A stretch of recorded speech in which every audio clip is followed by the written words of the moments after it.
Did you know your brain is burning fat while you sleep? Your hypothalamus works the night shift to make sure your blood sugar doesn't crash before morning.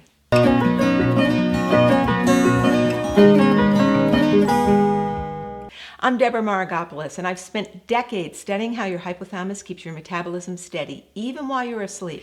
Researchers discovered neurons in the ventromedial hypothalamus that regulate blood sugar overnight. During the first 4 hours of sleep, these neurons trigger lipolysis, breaking down fat into glycerol, which your liver then turns into glucose, and that keeps your blood sugar stable until morning. If you wake up shaky, sweaty, or anxious at night, your hypothalamus may be struggling to keep up with this balancing act. Supporting your hypothalamus can reduce these crashes so you wake up rested instead of depleted. In the first 4 hours of sleep, your brain is burning fat to fuel your body. Your hypothalamus stabilizes your blood sugar while you sleep the rest of the night. Balancing your hypothalamus naturally helps stabilize your metabolism day and night.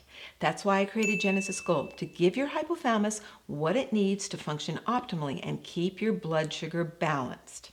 Check out the link below.